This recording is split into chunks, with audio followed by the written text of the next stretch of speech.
Comissão Nacional Eleição organiza Seminário Nacional atufahe Hanoi Bamalu ho Partido Político Sira konamba eleição parlamentar tinange. Seminário Nacional ho tema Prioridade de Desenvolvimento Importante ba Timor-Leste halau ia salão CNE dili terça-feira Loroncia Fulang Maio tinange. Presidente Grupo Banco Mundial Bernard Harborne hateteng seminário hanesangne halau ona ihatina rihungrua depois ihatina rihungrua ronulu no Timor-Leste hetang ona independência mai be desafio bot se ihana fating Bukida de Mahalona tinha acesso à eletricidade Rússia 18% e 2000 saya nanto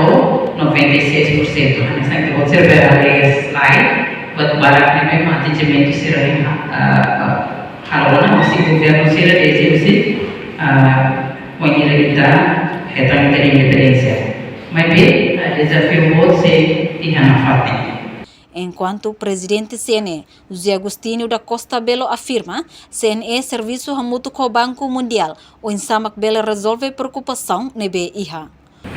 Banco Mundial.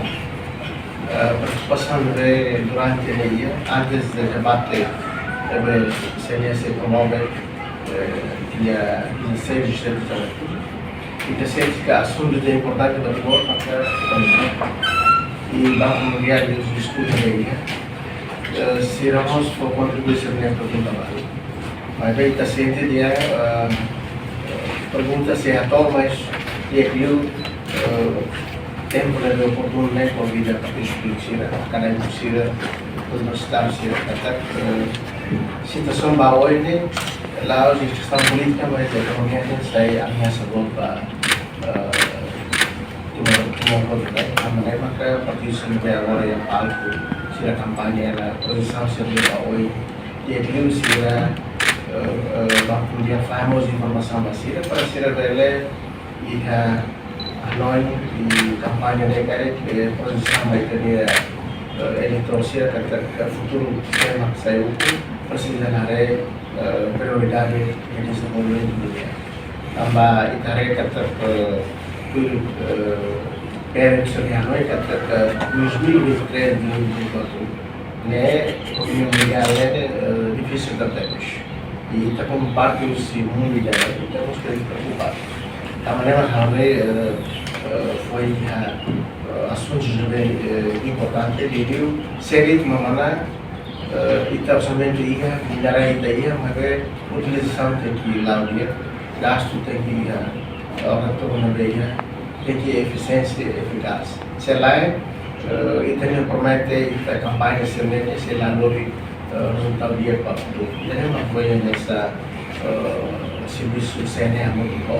Banco Mundial para fazer informação criativa para dados que ele até partir do consciente que será cada 5 anos e posição há 10 anos saja masih tahu mas importante que ter prioridade para No participa ia Seminário Nacional Prioridade de Desenvolvimento Importante ba Timor-Leste, NEMAC, estudante universitário, representante membro Partido Sira, presidente CNE, World Bank Group, inclui convidado selo. Reportagem Novai Magno, Senhorinha Pereira, Dita da Cruz, Televisão Timor-Post. Janela Informação by Emma Hotu. Atuheta informação atual diakliu kita haluha. Haneham botão subscribe, like, halo comentário no fahetutang ba media sosial Hotu.